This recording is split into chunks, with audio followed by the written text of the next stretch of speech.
தேர்தல் அறிவிப்பு டிசம்பர் முடிஞ்சிருச்சு. இப்போ 2 மாசத்துக்குள்ள எப்படி இதை சரி பண்றது? இப்போ ஜனவரி 18 வரைக்கும் அதுக்கு டைம் கொடுத்துருக்காங்க.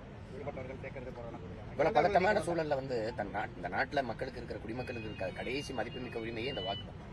அதை காப்பாற்றிக்கிறதுக்கே பெரும் போராட்டமா இருக்கு. இப்போ யாரை போய் தேடி வேலையை விட்டுட்டு போய் என் வாக்கு இல்லைன்னா அங்கே போய் சேர்த்து பதிவு பண்ணி கொடுத்து எப்படி விடுபட்டுச்சு?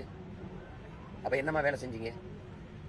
சரி பார்க்குறேன்னீங்களா? எப்படி 1 கோடி வாக்குங்கிறது எவ்வளோ பெரிய எண்ணிக்கை, எவ்வளோ பெருத்த எண்ணிக்கை, எத்தனை தொகுதி?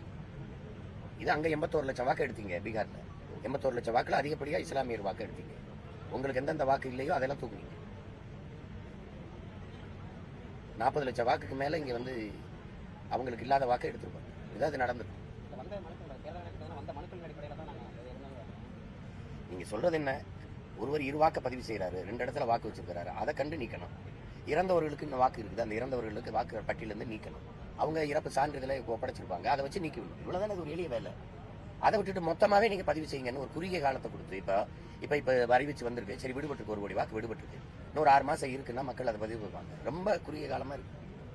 சரி, இப்போ பதிவு பண்ணுறாங்க, அது இருக்குதா இல்லையா? சிவகங்கைலாம் என் தம்பி மனைவியும் பதிவு செஞ்சவங்களுக்கு உயிரோடு இருக்கும்போது இறந்தோர் பட்டியலை சேர்த்து விட்டீங்க. அதை போய் சண்டை போட்டு மறுபடி ஒரு இடத்துல நம்ம போய் பார்த்தோம், அதை சரி பண்ணிக்கிட்டோம். இப்போ இந்த மாதிரி எத்தனை பேருக்கு வாக்கு விடுபட்டு இது வந்து அதிகாரத்தினுடைய பொறுப்பற்ற செயலை காட்டு. பொறுப்பற்ற செயல். தன் குடிகளுக்கு கொடுக்க வேண்டிய மதிப்புமிக்க உரிமையவே அது பாதுகாத்து கொடுக்கல அப்படின்னா எவ்வளவு பொறுப்பற்ற செயல். அதான் திரும்ப திரும்ப சொல்றேன். அன்னைக்கு வாக்காளர்கள் தங்களுக்கான ஆட்சியாளர்களை தேர்வு செஞ்சாங்க, இன்னைக்கு ஆட்சியாளர்கள் தங்களுக்கான வாக்காளரை தேர்வு செய்யறாங்க. அதான் கொடுமையா இருக்கு. அது களத்துல இருக்கிறவங்க களத்துல இருக்கிறவங்களை பத்தி பேசுவோம். களத்துல யார் இருக்கா?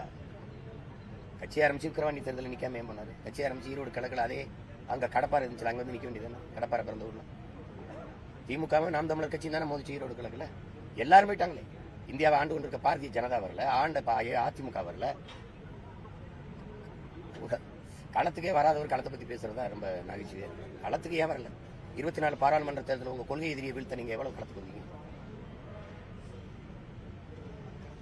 அதெல்லாம் சிரிச்சுட்டு போயிடணும். அப்படியே சிரிச்சுட்டு போயிடணும். ஈரோடு கடப்பாறை பெரியார்னு யாரை சொன்னாங்க?